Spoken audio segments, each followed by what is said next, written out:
जैन धर्म और दर्शन का स्वाध्याय हम सभी कर रहे हैं। मुनि प्रमाण सागर जी द्वारा विरचित। मंगलम भगवान वीरो मंगलम गौतमो गणी मंगलम कुंद कुंदाद्यो जैन धर्मोस्तु मंगलम। नमो अरिहंताणम नमो सेताणम नमो आयिरियाणम नमो उवजायाणम नमो लोए सवसाहुणम। पंच परमेष्ठी भगवान की जय। अगले 45 मिनट के लिए सभी प्रकार के पापों का त्याग करके सभी 9 बार नमोकार मंत्र पढ़ लें।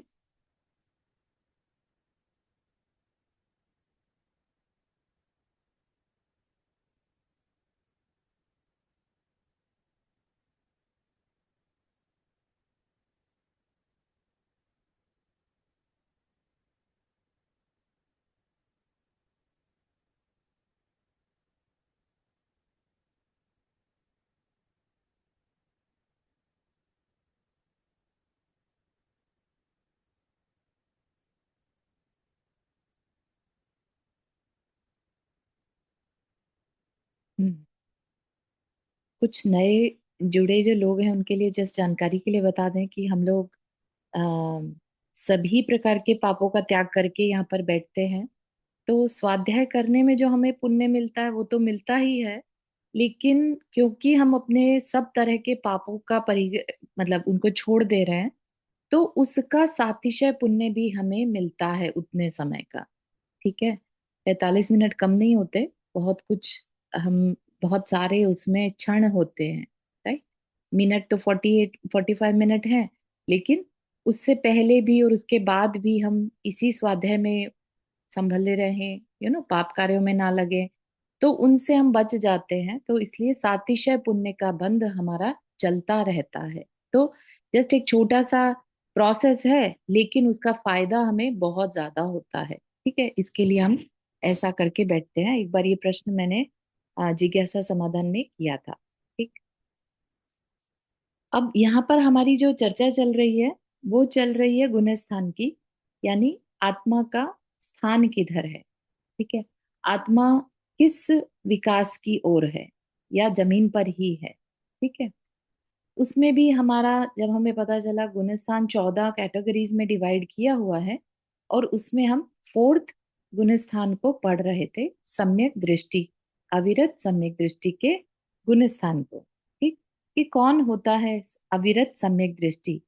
क्या हम में से भी कोई अविरत सम्यक दृष्टि हो सकता है? हाँ, हो सकता है। पंचम काल में भी अविरत सम्यक दृष्टि हो सकते हैं, गृहस्थ सम्यक दृष्टि हो सकता है, अविरत सम्यक दृष्टि। ठीक है, उसके बाद के जो बल के गुणस्थान है वो जो साधक हैं उनके लिए है। तो गृहस्थ में जब तक है तो हमारे पास अपॉर्चुनिटी है come to the level of level 4। ठीक, तो वो कैसे हम करते हैं, कैसे पाते हैं, वो एक प्रोसेस हमने पहले उसके बारे में पढ़ा था। अम,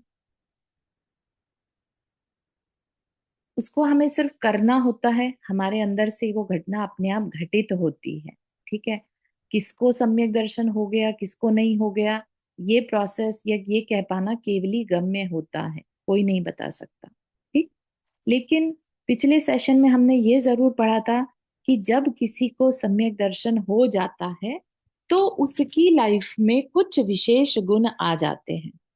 ठीक है, ये बात क्लियर हुई थी कि चार जो गुण बताए थे, प्रशम, संवेग, अनुकंपा और आस्तिक्य। ठीक है, किसी को अगर अपने अंदर भी झांक कर देखना हो कि वो सम्यक दृष्टि है कि नहीं है, ठीक है ना, बाकी किसी से पूछने की जरूरत नहीं है।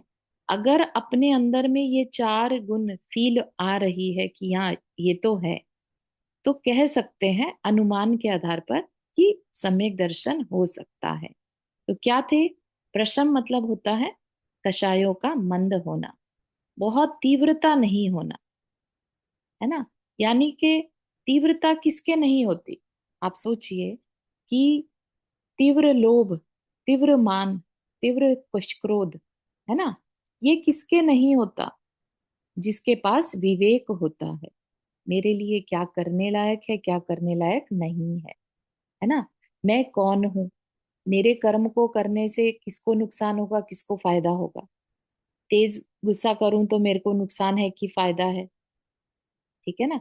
तो इस तरह का जिसका चिंतन चलता है उसकी कषाएं मंद होती हैं, क्योंकि जिसका चिंतन नहीं चलता यानी उसकी कषाएं तीव्र है। तीव्र कषाय में चिंतन पॉसिबल नहीं है, ठीक है ना। तो जो चिंतनशील है, जो क्या सही है क्या गलत है वो देख पा रहा है, विवेक है उसके अंदर, तो कह सकते हैं उसके अंदर प्रशम गुण है। ठीक। फिर है संवेग। संवेग होता है संसार से डरना। संसार अच्छा है, संसार में सुख मिलेगा, ऐसे भावों से वो ऊपर उठ जाता है। उसको हल्का सा भी किसी का दुख देखेगा ना, तो उसको लगेगा संसार में दुख ही दुख है, मुझे ये दुख और नहीं झेलना, और मेरी आत्मा ने अनंत काल तक ये दुख को सहा है, अब और नहीं, है ना। तो उसकी सारी एक्टिविटी जो है उस डर के बेस्ड होती है कि अब मुझे संसार से डर लगने लगा। वो मृत्यु से नहीं डरता, बल्कि उसे मरने से डर नहीं लगता, उसे इहलोक इसलोक या परलोक का डर नहीं लगता। उसको किससे डर लगता है? संसार से डर लगने लगता है। तो वो क्या कहलाता है? संवेग। क्योंकि संसार क्या है? संसार एक समुद्र के समान है, एक बार गिरे तो तैर के निकलना बहुत मुश्किल है ना। तो इसलिए हर समय उसका यही एक अंदर में प्रयास रहता है कि किस तरह मैं इस संसार से पार हो। ठीक। फिर है अनुकंपा। अनुकंपा में एम्पैथी। उसके अंदर दूसरों को कैसा दुख होता है ऐसी फीलिंग आने लगती है, हर समय उसके अंदर कंपैशन रहता है, क्योंकि उसने अपने आप को पहचाना, अपनी आत्मा, राइट। अपने आप में मुझे जैसा सुख चाहिए वैसा ही सुख सबको चाहिए, सभी उसके लिए प्रयत्न करते हैं, सभी के अंदर कषाय हैं, सभी अपनी अपनी परिस्थिति के अकॉर्डिंगली रिएक्शन करते हैं, ठीक है ना। तो इस तरह का अनुकंपा उसके अंदर आ जाती है। और आस्तिक्य। आस्तिक्य में मैं हूं, इस शरीर से अलग हूं, मैं स्वतंत्र हो सकता हूं, मैं अरूपी हूं, इस तरह की जो आत्मा के गुणों से संबंधित थोड़ी जानकारी है उसमें उसका विश्वास श्रद्धान कंप्लीटली होता है, आस्तिक। ठीक है। फिर कुछ और विशेषताएं भी बताई, तो इन्हीं में से निकल के आ जाएंगी वैसे तो। क्या कहा? निरीह और निरपराध जीवों की हिंसा नहीं करता, है ना। क्यों करेगा? निरीह होते हैं मूक जानवर जो होते हैं, बोल नहीं पा रहे हैं जो, है ना। ऐसे निरीह निरपराध जीवों की हिंसा नहीं करता, यानी कहीं ना कहीं अगर शत्रु आक्रमण कर दे तो विरोधी की हिंसा कर सकता है ना। इसीलिए हमारे जो एग्जाम्पल्स आते हैं राम जी के, जो सम्यक दृष्टि थे, या भरत चक्रवर्ती सम्यक दृष्टि थे, उन्होंने कैसे युद्ध किए, है ना। तो विरोधी हिंसा कर सकता है, निरपराध जीवों की हिंसा नहीं करता। अपने दोषों की निंदा तथा गरहा करता है, ठीक है। इतनी अवेयरनेस उसके अंदर आ जाती है कि अपने अंदर दोष दिखने लगते हैं, क्योंकि उसे तो अब संसार सागर से पार होना है ना। और दोष का मतलब यहाँ पर क्या? हमारे कर्म, कर्म ही हमारे दोष हैं, है ना। कर्मों के कारण हमारे अंदर मान आता है, क्रोध आता है, लालच आता है, राइट। ये चारित्र मोहनीय कर्म के कारण है। तो वो अपने ही दोषों की निंदा और गरहा करता है, ठीक है, अंदर ही अंदर उसकी आलोचना करता है। गुणग्राही दृष्टि रखता है। ये एक सबसे बड़ी पहचान है सम्यक दृष्टि किसी भी श्रावक की कह लीजिए, या मुनि भी सम्यक दृष्टि हैं तो वो उनको भी यहाँ पर रख सकते हैं। ठीक। गुणग्राही दृष्टि रखता है। गुणग्राही मतलब दूसरे में कोई भी गुण दिख जाए उसको लगता है मुझे गुण पाना है, ये गुण मेरे में भी हो, ठीक है ना। अपने तो दोष दिख रहा है और दूसरे के गुण दिख रहे हैं। ये उच्च कुल के उच्च गोत्र बांधने के भी साइन होते हैं, ठीक है। फिर है सच्चे देव गुरु और धर्म पर श्रद्धा रखता है, उनके प्रति पूर्ण रूप से समर्पित रहता है। बिल्कुल उसको किसी तरह की कोई डाउट उनके ऊपर नहीं रहता। कुछ भी कह दे, हाँ ये मेरे गुरु ने कहा है, हाँ ये जिनवानी में कहा है ना, शास्त्र जी में कहा है तो मुझे करना है।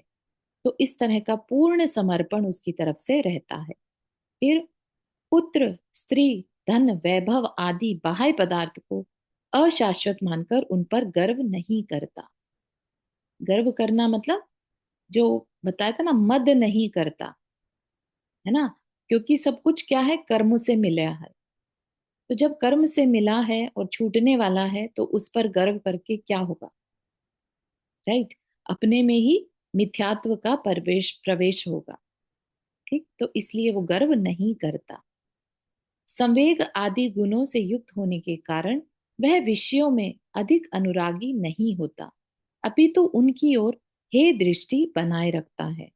ठीक है, विषयों में, कौन से विषयों में? इंद्रिय विषयों में अधिक अनुरागी। अनुराग तो हो सकता है, ऐसा नहीं है कि सम्यक दृष्टि हो गया तो घर में ही बैठा रहेगा, है ना।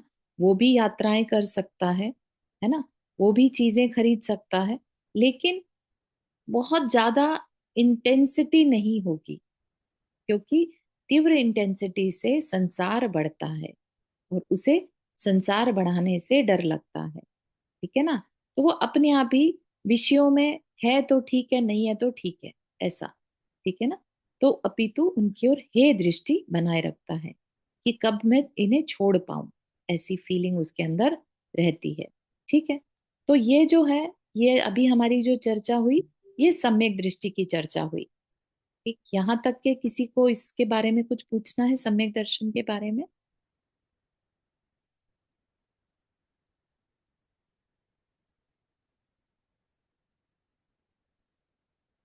हम्म, ठीक है। चौथा गुणस्थान वाला जो है वो श्रावक और तिर्यंच भी हो सकता है। और मुनि महाराज जब होते हैं छठे गुण स्थान में, तो हम उन्हें सम्यक दृष्टि सम्यक दर्शन के साथ ही होते हैं। ठीक है ना, अब आगे के जितने भी गुण स्थान है ना, वो सब सम्यक दर्शन के साथ होंगे। सबके आगे जरूरी नहीं है कि सम्यक दर्शन वर्ड लगाया जाए, लेकिन बाय डिफॉल्ट सम्यक दर्शन होगा ही होगा। ठीक है, तो आगे बढ़ते हैं पांचवें गुण स्थान की ओर। संयता, संयत, संयम भी है और असंयम भी है, यानी देश व्रती। ठीक है, जिसमें अभी फुल गुण फुल महाव्रत नहीं ले पा रहा है। ठीक है, यह पांचवी भूमिका है। इसे विरता विरत, विरत मतलब व्रत, और अविरत मतलब अविरत भी है ना, अथवा देश संयम भी कहते हैं। देश संयम मतलब पार्शल, पार्शल संयम, जिसने अपने आप को कंट्रोल कर लिया, पूरी तरह से नहीं लेकिन पार्शल। इसमें व्यक्ति की आत्मिक शक्ति कुछ और विकसित हो जाती है। असंयत सम्यक दृष्टि से एक कदम आगे बढ़ जाता है तथा वह पूर्वोक्त सम्यक दृष्टि के गुणों के साथ साथ कुछ अंशों में संयम का भी पालन करने लगता है। ठीक है, अभी तक क्या था, चौथे गुण स्थान में था, तो चौथे गुण स्थान में सिर्फ सम्यक दर्शन यानी श्रद्धान हुआ था, कोई व्रत नहीं पाल रहा था, इसलिए अविरत था। अब क्या हो गया, विरता विरत, कुछ व्रत पाल रहा है और अभी भी कुछ व्रत नहीं पाल रहा। ठीक है ना, तो इसलिए जो असंयत सम्यक दृष्टि है उससे तो बेटर हो गया ना, कुछ चारित्र आ गया। ठीक है ना, तो यहां से इस गुण स्थान से चारित्र की स्टार्टिंग होती है, जिसे कहते हैं ना सम्यक चारित्र। तो कह सकते हैं यहां से रत्नात्रय की स्टार्टिंग हो रही है। उसके पास इस समय तीनों रत्न हैं, सम्यक दर्शन, सम्यक ज्ञान, सम्यक चारित्र। ठीक है ना, रत्नत्रय की स्टार्टिंग तो हो गई। जैसे मुनि महाराज है, तो कह लीजिए मुनि महाराज 100 मार्क्स वाले हैं, तो असंयता संयता संयत जो पर्सन है, जो देश विरत है, वो 30-40 पे आ गया, एटलीस्ट पासिंग मार्क्स ले आया। ठीक है ना, तो रत्नत्रय की स्थिति में आ गया। तो जो 12 व्रत के धारी हैं, जो प्रतिमाधारी हैं, वो पंचम गुण स्थानवर्ती कहलाते हैं। ठीक, तो वो पूरी तरह से अभी संयम नहीं कर पा रहा है, आंशिक रूप से पार्शली कर रहा है। इस अवस्था में स्थित साधक को जैन शास्त्रों में उपासक अथवा श्रावक भी कहा गया है। रियल मायने में श्रावक की शुरुआत पांचवें गुणस्थान से होती है। आंशिक रूप से व्रतों के पालन करने के कारण ही इस गुणस्थान को देश संयम कहते हैं। पार्शल रूप से फॉलो कर रहा है तो पार्शली संयमी कहलाएगा। ठीक है। चूंकि इस अवस्था में जीव स्थूल पापों से विरक्त रहते हैं। स्थूल पापों से विरक्त मतलब जो मोटे मोटे पाप हैं, बहुत सूक्ष्म पाप तो अभी भी कर रहा है, लेकिन मोटे मोटे हिंसा, झूठ, चोरी जैसे कुशील आदि जो स्थूल पाप हैं, उनको पूरी तरह से छोड़ देता है। ठीक। उनको छोड़ दिया, उनसे विरक्त हो गया, इसलिए संयम है। लेकिन अविरत किस लिए है अभी भी? क्योंकि सूक्ष्म पाप अभी भी कर रहा है। ठीक है। स्थूल पाप छोड़ दिए इसलिए विरत है, व्रती है। लेकिन सूक्ष्म पाप अभी नहीं छोड़े इसलिए अव्रती भी है। ठीक है ना। तो इसलिए इसका नाम ही संयता संयत कह लीजिए, वीरता विरत। ठीक। इसी अपेक्षा से इस गुण स्थान में संयता संयत अथवा वीरता विरत रूप परिणाम युगपत पाए जाते हैं। ठीक। और जानकारी के लिए, जो ये पूरी तरह से व्रत नहीं ले पाते हैं, या जो अविरत सम्यक दृष्टि हल्का सा भी व्रत नहीं ले पाते हैं, इच्छा ही नहीं हो रही अंदर से, पता है करना है लेकिन कर नहीं पा रहे, वो क्या कारण है उसके पीछे? हमारा मोहनीय कर्म। हमारा मोहनीय कर्म का इतनी तीव्रता है कि हमें व्रत लेने पर रोकता है ना। तरह तरह के लॉजिक अंदर से निकलते हैं, नहीं नहीं अभी नहीं कर पाएंगे, अभी से कर लिया बाद में कैसे चलेगा, क्या पता कोई कराने में हमारी हेल्प करे ना करे, है ना। अकेले रह जाएंगे, अकेले इस रास्ते पर कैसे आगे बढ़े। तो इस तरह के लॉजिक जो आते हैं ना, वो कहाँ से आ रहे हैं? हमारे चारित्र मोहनीय से। ठीक है ना। इसके लिए जो पुरुषार्थ किया जाता है, उस चारित्र मोहनीय की आवाज को दबाया जाता है। पुरुषार्थ में स्ट्रांग होकर कि नहीं मुझे करना है, अपनी आत्मा के लिए मुझे ये सब छोड़ना है, मुझे पापों से पूरी तरह से विरत होना है ना। तो तब जाकर व्रत नियम लिए जाते हैं जो उन आवाजों को दबा सके। ठीक है। तो आगे बढ़ते हैं। अब छठा गुण स्थान, जो हमारे मुनि महाराज होते हैं वो सब छठे गुण स्थान में आते हैं। ठीक है। 14 गुण स्थान है, 14 में से छठे पर मुनि महाराज आ जाते हैं। छठे गुण स्थान में साधक की आत्मशक्ति इतनी बढ़ जाती है कि वह देश विरति अर्थात अंश विरति से सर्व विरति अर्थात पूर्ण विरति की ओर जाता है, यानी पूरी तरह से पापों को छोड़ देता है। तो अब किसी मुनि महाराज के दर्शन करो तो बैकग्राउंड में ये भाव रहना चाहिए कि इन्होंने सब तरह के पापों को छोड़ दिया, है ना। जिसने पापों को छोड़ दिया, वो जो बात कह रहा है वो किसी के कल्याण के लिए कह रहा है ना। तो हम उनकी बात को, उनकी चर्या को बहुत इंपॉर्टेंस दें कि हम नहीं कर पा रहे हैं, जो कर रहा है हम उसको सपोर्ट करें। ठीक है ना। तो इसलिए मुनि महाराज जो हैं, ऐसे तो पांचवें गुणस्थान वाले से ही शुरुआत हो जाती है रत्नत्रय की, और वो पात्र कहलाते हैं। ठीक है ना। तो जो छठे गुणस्थान वाले होते हैं वो पात्र, उत्तम पात्र कहलाते हैं। इनको दिया हुआ दान आगे चलकर हमें इवन भोग भूमि का रास्ता प्रशस्त करता है। इतना इतना मैटर करता है मोक्ष मार्ग का सपोर्ट करना। जब कोई पर्सन मुनि महाराज को आहार दान देता है, वो क्या कर रहा है? बेसिकली खुद तो कर नहीं पा रहा, तो जो कर रहा है उसको सपोर्ट कर रहा है। ठीक है। वो क्या कर रहे हैं मुनि महाराज? मोक्ष मार्ग पर अपनी साधना कर रहे हैं, और तो कुछ नहीं कर रहे हैं ना। ऐसा नहीं है कि वो कहीं के लीडर बन गए हो, पूरा देश चला रहे हो, इसलिए हम उन्हें सपोर्ट करें। वो तो सिर्फ अपनी आत्मा के कल्याण में लगे हैं, राइट। और फिर भी हम उन्हें सपोर्ट करते हैं, और फिर भी हमें भोग भूमि अगर जाने मिलता है, या कोई और विषय आगे चलकर मिलते हैं, देव आदि स्थान मिलते हैं, तो ये किसका महात्म है? ये उस मुनि महाराज को आहार दान का महात्म नहीं, ये उस मोक्ष मार्ग की अनुमोदना का महात्म है। आप सोचिए कि वो मोक्ष मार्ग क्या चीज होती होगी जिसका सिर्फ अनुमोदना करने मात्र से, सपोर्ट करने से हमें इतना कुछ मिल रहा है। अगर हम खुद उस पर चलने की मन बना ले, है ना, हम खुद उस पर चलने लगे, तो हमें क्या नहीं मिल सकता।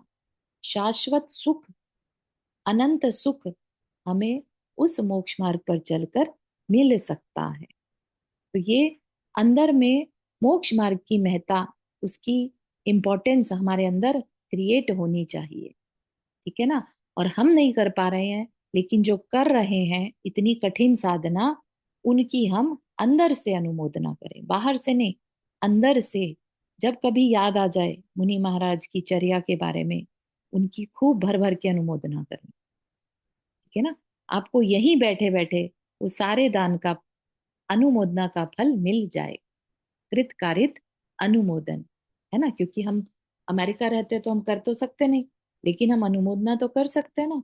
तो उनकी अनुमोदना करना, उससे भी हम अपना कल्याण कर सकते हैं। उससे क्या कैसे कल्याण होगा? उससे ये कल्याण होगा, जो हमारा चारित्र मोहनीय है वो ढीला पड़ता है। हमारे इतने पुण्य का बंद होता है कि हमारा चारित्र मोहनीय ढीला पड़ेगा। ढीला पड़ेगा तो उसकी जो आवाजें अभी तक आ रही थी ना, कि क्या करोगे करके, मोक्ष मार्ग बहुत कठिन है, रहने दो, है ना, तो वो आवाजें ढीली, कम, हल्की हो जाएंगी, और हमारे अपने पुरुषार्थ की आवाज स्ट्रांग हो जाएगी। ठीक है। अब वह अणुव्रती या उपासक न कहलाकर महाव्रती साधक अथवा श्रमण कहलाने लगता है। इस भूमिका में उसके हिंसा, झूठ, चोरी, कुशील और परिग्रह, इन 5 पापों का पूर्ण रूप से परित्याग हो जाता है। इस अवस्था को नगन दिगंबर मुनि ही प्राप्त कर पाते हैं। सम्यक चारित्र प्रकट हो जाने से यहाँ पूर्ण मोक्ष मार्ग बन जाता है, यानी रत्नत्रय के मार्ग पर पूरी तरह से चल पड़े, है ना।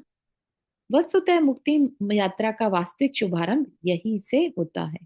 वस्तुतः मतलब जो फोर श्योर। अभी इसमें क्या है, एक तरह से कह देते हैं कि रत्नत्रय चारित्र भी एंटर कर रहा है, लेकिन संयता संयत के लिए जरूरी नहीं है उसने अपना घर छोड़ा हो, है ना। अभी उसने प्रतिमाएं तो ले ली, 5 प्रतिमा, लेकिन घर नहीं छोड़ा, पूरी तरह से पापों को नहीं छोड़ा।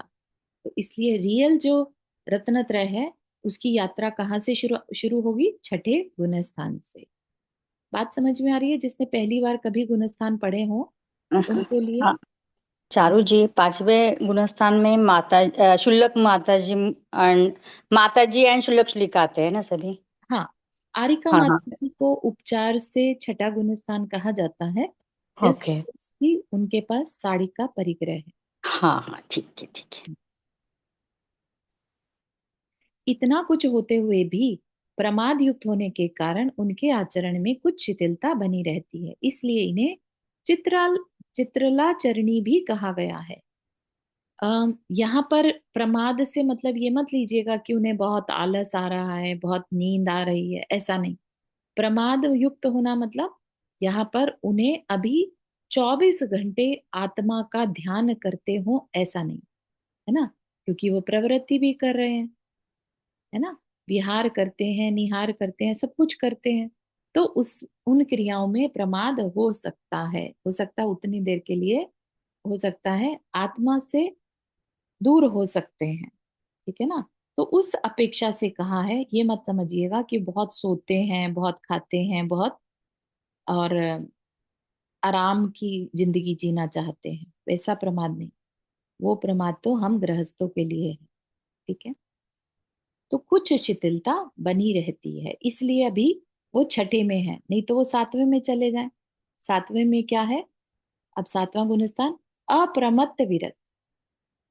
ठीक है। प्रमत्त मतलब प्रमाद, अप्रमत्त मतलब अप्रमाद, यानी प्रमाद का बिल्कुल भी नहीं होना, और विरत मतलब व्रति, महाव्रति। ठीक, तो छठे से थोड़ा और आगे बढ़ गए। छठे में थोड़ा बहुत प्रमाद था, अब 7वें में प्रमाद भी नहीं है। ठीक है। तो देख रहे हैं आप कैसे कैसे ऊपर जा रहे हैं, गुणस्थान बढ़ रहे हैं, तो अंदर के परिणाम भी बदलते जा रहे हैं, है ना।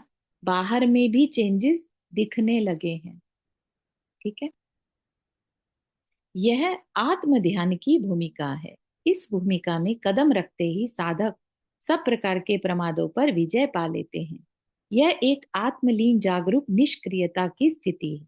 मतलब कुछ करना नहीं है, क्या करना है, अपने आत्मा में लीन होना है, सिर्फ उसी का ध्यान रखना है, कुछ और मैटर नहीं करता। ऐसा भाव अंदर में आ जाए तो अप्रमत्त विरत का गुणस्थान बन जाता है। ठीक है। इस दशा में स्थित साधक सतत अप्रमत्त रहते हैं। सतत मतलब हमेशा। जो सेवेंथ गुण स्थान में है, जिस समय है, उस समय वो पूरी तरह से जागृत है, सिर्फ आत्मा के बारे में चिंतन कर रहा है। ठीक है। और मुनि महाराज क्या करते हैं? मुनि महाराज छठे सातवें में झूलते रहते। ठीक है। जैसे ही आत्मा का ध्यान आया तो सातवें में हो गए, जब अपने प्रवृत्ति में है तो छठे में आ गए। ठीक है ना। इस तरह से वो क्षण क्षण में अपने गुणस्थान को ऊपर नीचे करते रहते हैं। अपनी इसी जागरूकता के कारण निरंतर प्रगति पथ पर बढ़ते जाते हैं। आत्मानुभूति का स्वर्णिम प्रभात यहीं से फूटता है। प्रमाद से रहित होने के कारण इन्हें अप्रमत्त संयत कहते हैं। यद्यपि उक्त साधक सतत अप्रमत्त रहना चाहते हैं, फिर भी प्रमाद जनित संस्कार इन्हें एकदम नहीं छोड़ देते। ठीक। ऐसा नहीं है कि कोई चाहता तो है लेकिन अभी प्रैक्टिस में नहीं है उतना, है ना। तो ऐसा नहीं समझिए कि एक बार जो सेवेंथ में आ गया वो अब छठे में नहीं जा सकता, जा सकता है ना। क्योंकि प्रमाद हो रहा है, वो भी मोहनीय कर्म के कारण ही होता है, चारित्र मोहनीय कर्म के कारण ही होता है। ठीक। वे बीच बीच में उन्हें परेशान करते रहते हैं। परिणामतः वे पुनः प्रमाद अवस्था को प्राप्त हो जाते हैं, फिर दोबारा से आत्म ध्यान करते हैं और फिर अप्रमाद अवस्था को प्राप्त कर लेते हैं। जैसे तैरता हुआ लकड़ी का टुकड़ा लहरों के उतार चढ़ाव के कारण ऊपर नीचे होता है, उसी प्रकार इनकी नैया प्रमत्त अप्रमत्त अवस्था के बीच डोलती रहती है। ये स्वस्थान अप्रमत्त कहलाते हैं। प्रवृत्ति और निवृत्ति दोनों ही स्थितियां इस भूमिका में संभव हैं।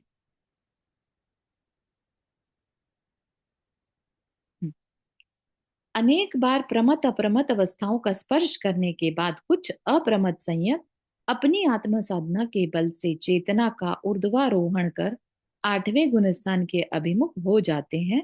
उन्हें सातिशय अप्रमत्त कहा जाता है। तो थोड़ा सा टेक्निकल वर्ड ज्यादा आ रहे हैं। क्या कहना चाह रहे हैं यहाँ पर कि लेट से मुनि महाराज बन गए। कोई मुनि महाराज बनता है तो किस लिए बनता है? मुझे मोक्ष मार्ग पर चलना है। और मोक्ष मार्ग क्या है? मोक्ष एक अवस्था है ना। शाश्वत सुख की ओर चलना है। अब संसार सुख से कोई मतलब नहीं है ना। संसार की जितनी भी चीजें हैं छोड़ना है, ऐसे भाव आ जाते हैं। ठीक।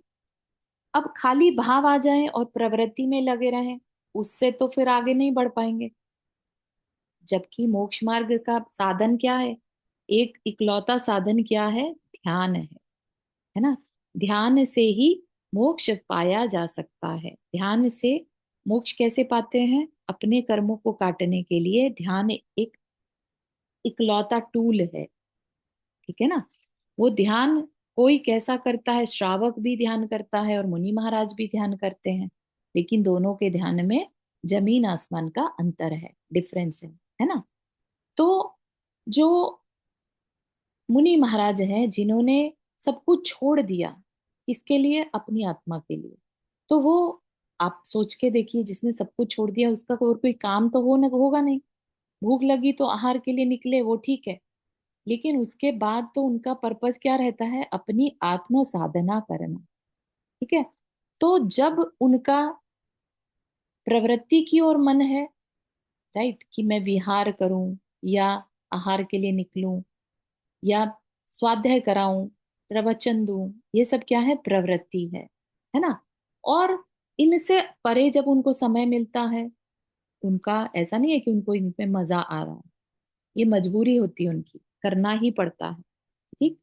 तो उसके अलावा जो टाइम होता है जो क्रियाएं होती हैं वो निवृत्ति की क्रिया, यानी अपनी आत्मा में वो ध्यानस्थ हो जाते हैं। और कई बार इतने ध्यानस्थ हो जाते हैं कि अपनी चेतना में अंदर ही अंदर उनके गुणस्थान बढ़ते चले जाते हैं। अब जो सातवां गुणस्थान के बाद की गुणस्थान की चर्चा है, वो अंतर मूर्त में बदलते चले जाते हैं। ठीक है। क्या हो रहा है, जैसे आपने कभी सोचा होगा, कभी ट्राई किया होगा, कभी आप बहुत अच्छे ध्यान में बैठे हैं, चिंतन में बैठे हैं, लेट से बहुत पॉजिटिव चिंतन कर रहे हैं, अपनी आत्मा के बारे में सोच रहे हैं, करते करते उसमें नए नए विचार आते चले जा रहे हैं, और आपको बस ऐसा लग रहा है कि अभी सब कुछ छोड़ दो और मतलब इस मोक्ष मार्ग पर आगे बढ़ जाओ, इस तरह के भाव आ रहे हैं। ठीक है ना। तो ये भाव कोई साधारण भाव नहीं है। ये भाव बहुत शांत मन में ही आते हैं, जब हमें अपनी आत्मा के कल्याण की थोड़ी इच्छा अंदर में जागृत हो जाए। ठीक। तो सोचो आप कि एक गृहस्थ के मन में ये भाव आ सकते हैं, तो एक मुनि महाराज के मन में किस तरह के भाव आते होंगे, है ना। जब वो अपनी आत्मा के ध्यान में कि मुझे अब कुछ मतलब नहीं किसी से, और मुझे अपनी आत्मा का ध्यान करना है, मुझे अपने ध्यान से अब कर्मों को काटना है। जब वो ऐसे अपने मन को स्ट्रांग कर लेते हैं, ध्यान की अवस्था में बैठ जाते हैं, तो अब बाहर में तो कुछ नजर नहीं आएगा। बाहर में ना तो वो अब आहार ग्रहण कर रहे हैं, ना वो विहार कर रहे हैं, ना किसी से बातचीत कर रहे हैं, ना प्रवचन करे, कुछ नहीं। लेकिन अंदर ही अंदर उनके गुण स्थान में चेंज आ रहा होता है, क्योंकि अंदर ही अंदर चिंतन के माध्यम से उनकी विशुद्धि बढ़ती चली जाती है। ठीक है। अब वो कैसी विशुद्धि है वो तो हम भी नहीं जानते, क्योंकि हम तो कभी उसको एक्सपीरियंस कर ही नहीं सकते ना। कभी आगे फ्यूचर में करने का मौका मिलेगा, कहीं आगे के भव में तो अलग बात है, लेकिन इस पंचम काल में तो वो पॉसिबल है ही नहीं। इवन मुनि महाराज कितने भी विशुद्ध परिणाम कर लें, वो आठवें गुण स्थान में नहीं जा सकते। ये पंचम काल की रिस्ट्रिक्शन है। ठीक है। क्योंकि उसके लिए जिस तरह का शरीर में सहनन चाहिए, पावर चाहिए, उस तरह की पावर आज के पंचम काल के शरीर में नहीं होती। ठीक है। उस क्योंकि आप सोचो, कभी हम फोकस करते हैं, ध्यान लगाते हैं, तो कभी कई बार गर्मी, बहुत हीट जनरेट हो जाती है बॉडी में, है ना। या और भी तरह की एनर्जीज या शक्तियां अंदर में प्रकट हो सकती हैं, तो उनको सहने की, उनको झेल पाने की सामर्थ्य भी उस शरीर में होनी चाहिए। ठीक है ना। लेकिन वो सामर्थ्य पंचम काल के शरीर में नहीं होने से इस कहा कि पंचम काल में मोक्ष पॉसिबल नहीं है। ठीक है। ऐसा। तो लेकिन ऐसा नहीं है कि हम चर्चा नहीं कर सकते, है ना। हमारे को 14 गुणस्थान जो बताए हैं हम पढ़ेंगे तो सही। ठीक है। तो आगे देखते हैं। अब जो सप्तम गुणस्थान के एंड में, या कह लीजिए जो उत्कृष्ट सप्तम गुणस्थान है, जिसमें कि वो साधक रेडी हो गया कि मुझे अब अपनी आत्मा का ध्यान करना है। ठीक है। ये इस चीज के लिए रेडी नहीं हुआ कि मुझे गुण स्थान चढ़ना है। वो किस लिए रेडी हुआ है कि मुझे अपनी आत्मा का कल्याण करना है, और मुझे और किसी चीज से मतलब नहीं, मुझे सिर्फ ध्यान करना है। ठीक है। उसमें उसके परिणाम कैसे हैं, उस पर डिपेंड करेगा कि वह अब आगे कौन से गुण स्थान में चढ़ता चला जाएगा। ठीक है। सब अंदर ही अंदर घटित हो रहा है, एंड विद इन अंतर मुहूर्त होता है। इसीलिए कहा ना कि केवल ज्ञान अंतर मुहूर्त में हो सकता है। ठीक है। सेवेंथ गुण स्थान के बाद सब कुछ बहुत जल्दी जल्दी होता है। ठीक। तो दो श्रेणियों की बात यहाँ पर की जाती है। दो श्रेणियां क्या है वो देखते हैं। ठीक है। बात समझ में आ रही है। गुणस्थान का टॉपिक मुश्किल तो नहीं लग रहा। नहीं। नहीं, अच्छा समझ में आ रहा है अभी तो। विजुअलाइज भी कर सकते हैं कभी चाहे तो, है ना। तो दो तरह की श्रेणियां होती हैं, जैसे अम, दो तरह के रास्ते कह लीजिए, है ना। तो इसी तरह से जो मुनि महाराज हैं उनके लिए भी दो तरह की श्रेणियां हैं। इससे आगे बढ़कर साधक अपने विजय अभियान को और तेज कर देता है। अब वह अपने प्रगति पथ पर आरूढ़ हो आत्म विकास की गति को और तेज कर देता है। इसे जैन दर्शन में श्रेणी शब्द से जाना जाता है। श्रेणी मतलब बेटर होना, चढ़ना, सीढ़ी। ठीक है, तो श्रेणी सीढ़ी का प्रतीक है। श्रेणी का अर्थ है चारित्र मोहनीय कर्म के क्षय या उपशम के लिए किया जाने वाला आरोहण। मतलब क्या? अब अंदर ही अंदर परिणाम एकदम से विशुद्ध, बहुत तेजी से विशुद्ध होने लगे। ठीक है, उस विशुद्धता से क्या होगा? उससे जो मोहनीय कर्म है वो या तो खत्म हो जाएगा या दब जाएगा। उस कर्म के दबाने या खत्म करने को क्या कहा? श्रेणी आरोहण। यानी जिसे कहते हैं ना, विजय पताका लहरा दी। ठीक है, तो यहाँ पर शत्रु कौन है? मोहनीय कर्म। तो मोहनीय कर्म को, अपने शत्रु को या तो खत्म कर दिया या उसे खदेड़ दिया। फिलहाल के लिए तो खदेड़ दिया, बाद में आ जाए तो आ जाए। ठीक है ना। तो जो नष्ट कर देना, शत्रु खत्म ही हो गया, तो वो होता है क्षय, क्षय कर देना। राइट। और जिसमें उसे खदेड़ा है, अभी खत्म नहीं किया है, उसको क्या कहेंगे? उपशम, दबाना। ठीक है, तो जो शत्रु, मोहनीय कर्म नाम के शत्रु को खदेड़ता है, उसको क्या कहा? उपशम श्रेणी। ठीक है, और जो क्षय करता है उसको कहा छपक श्रेणी। ठीक है, अब उसको नहीं पता, उस साधक को नहीं पता कि वो मोहनीय कर्म का क्षय कर रहा है या उपशम कर रहा है। वो तो सिर्फ अपने ध्यान में बैठा है, चिंतन कर रहा है। ठीक है, depending on his efforts, depending on his purity inside. अपने आप मोहनीय कर्म के निषेक जो है, कर्म का जो बैलेंस है, अगर पावर ज्यादा होगी तो क्षय हो सकता है, पावर कम है, थोड़ी कमी रह गई तो उपशम होगा। ठीक है, तो उस साधक को नहीं पता कि वो क्षय करेगा या उपशम करेगा, या वो इवन उसको ये भी नहीं पता कि वो श्रेणी आरोहण कर रहा। ठीक है, सब कुछ अंदर ही अंदर अपने आप होता है। जैसे एक मिथ्या दृष्टि सम्यक दृष्टि बनता है, तो उस सम्यक दृष्टि को नहीं पता चलता कि वो सम्यक दृष्टि हो गया है। ठीक है, ऐसे ही जब मुनि महाराज श्रेणी आरोहण करते हैं तो उन्हें नहीं पता होता कि वो श्रेणी आरोहण कर रहे हैं। उनको केवल ज्ञान हो जाएगा तब उन्हें पता चलेगा कि हो गया, काम हो गया। ठीक है, उससे पहले नहीं। वो मुनि महाराज हैं, ध्यान में बैठे। श्रेणी सीढ़ी का प्रतीक है, ये देख लिया, जिस पर आरूढ़ हो साधक कर्म विनाश का विशेष उपक्रम प्रारंभ करता है। तो ये जो हमारे ध्यान से कर्म कटते हैं, तो वो इसी तरह से कटते हैं। ठीक है ना। आप देखिए किस तरह से मोहनीय कर्म पर चोट पहुंचाई है। सबसे पहले कोई कर्म जाता है तो वो कौन सा जाता है? मोहनीय कर्म। उसके बाद बाकी के तीन घातीय कर्म जाते हैं। तो ये सबसे बड़ा हमारा, हमें रोकने वाला, संसार में रोके रहने वाला मोहनीय कर्म होता है।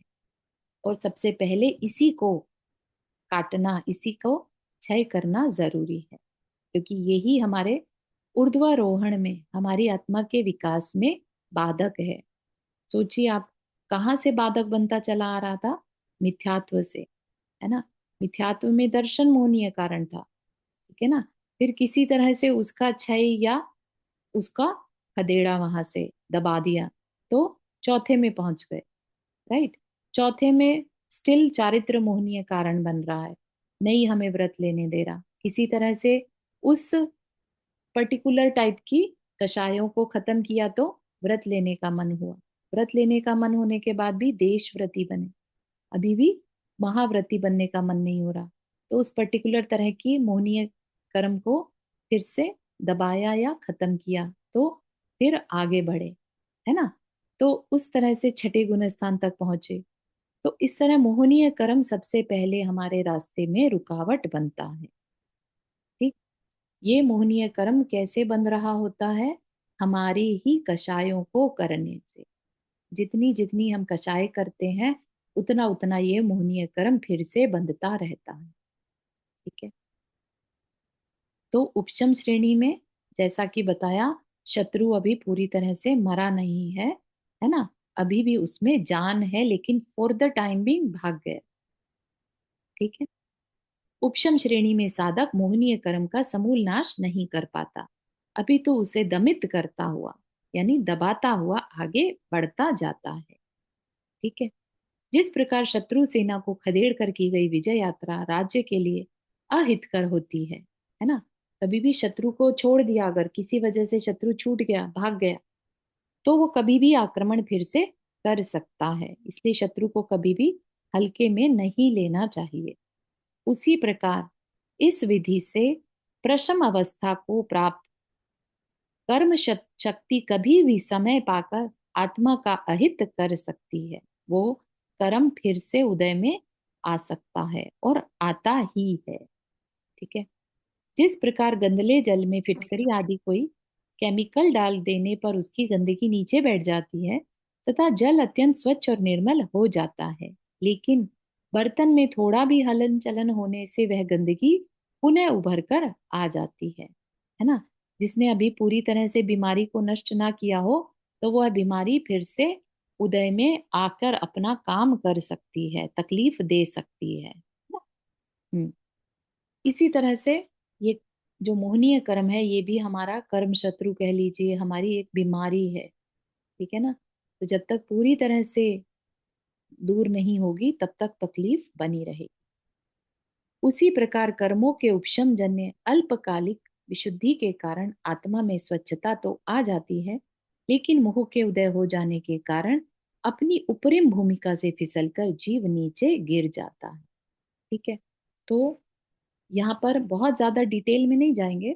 यहाँ पर हमें जो बात समझने की है, उपशम श्रेणी क्या होती है और छपक श्रेणी क्या होती है। ठीक है। तो उपशम में अभी उसने शत्रु को पूरी तरह से खत्म नहीं किया, और नहीं किया तो शत्रु फिर से जागृत होता ही है। ठीक है। तो उपशम श्रेणी वाला कभी भी मोक्ष मार्ग पर फोर श्योर नहीं जा सकता, लेकिन छपक श्रेणी पर जो चढ़ता है, छपक श्रेणी वाला क्या करता है, वह मोहनीय कर्म का पूरी तरह से नाश कर देता है, समूल विध्वंस। ठीक है। इसलिए अब उसका जो मोक्ष मार्ग है वो क्लियर हो गया, है ना। मेन शत्रु जो था उसका, उसको नष्ट कर दिया, तो फॉर श्योर अब केवल ज्ञान भी प्राप्त होगा, और केवल ज्ञान के बाद मोक्ष भी प्राप्त होगा। तो ये इंपॉर्टेंस है, अंडरस्टैंडिंग की जरूरत है यहाँ पर, छपक श्रेणी और उपशम श्रेणी। ठीक। और ये दोनों ही श्रेणियां 8वां 9वां 10वां 11वां गुणस्थान चलता है। जैसे छठे 7वें गुणस्थान की बात करी थी हमने, जो ध्यान में बैठ गए मुनिराज, राइट। अब वो ध्यान में बैठ गए लेट से, तो उनके पास दो पॉसिबिलिटी है कि वो 8वां गुण स्थान में जाएं, 9वें में जाएं, 10वें में जाएं, और 10वें से अगर उपशम है तो 11वें में जाएंगे, और अगर छपक है तो सीधा 12वें में जाएंगे। ठीक है। एक व्यवस्था है, इसमें बहुत ज्यादा उलझना नहीं। ठीक है ना। तो उन्हें तो कुछ पता ही नहीं है मुनि महाराज को, है ना। श्रेणी आरोहण अगर हो जाता है, उनके भावों की इतनी विशुद्धि हो जाती है कि गुणस्थान बढ़ता जा रहा है, तो वो या तो 11वें में जाकर वापस नीचे आ जाएंगे, या सीधा 12वें में चले जाएंगे। और जब 12वें में आ गए ना, तो उससे नीचे नहीं आते। ठीक है। इस तरह की एक व्यवस्था है। तो अभी देखते हैं 8वें में क्या होता है। इस समय हो गया एक्चुअली, इसको अपन आगे में लेते हैं। यहाँ तक के किसी को कुछ पूछना है?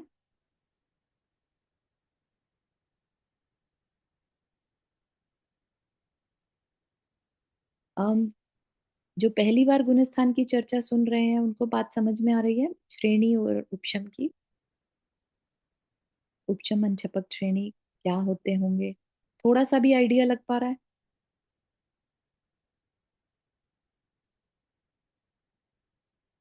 हम सब कर सकते हैं चाहे तो।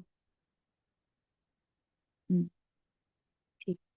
थोड़ा भी समझ में आए तो अच्छी बात है, नहीं तो feel free to ask question, है ना। This class is very basic, तो आप अपनी तरफ से क्वेश्चन कर सकते हैं किसी भी तरह का, ताकि अपने फंडे जो है ना बेसिक क्लियर हो जाए, है ना। ठीक है, तो यहीं तक रखते हैं जिनवानी स्तुति। जा वाणी के ज्ञान से सूझे लो कालो, तो वाणी मस्तक धरो सदा देत बूदो। हे जिनवाणी भारती तो ही जपो दिन रैन, जो तेरा शरणा गए सो पावे सुख चैन। नौ बार करना।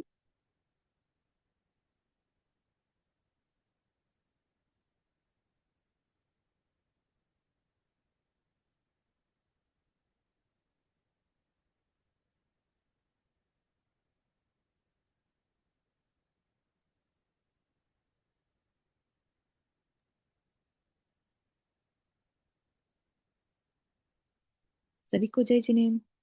जय जय जिनेन्द्र जिनेन्द्र। सभी को। जय जिनेन्द्र सभी को। जय जिनेन्द्र सभी को। जय जय सभी को, जय जिनेन्द्र।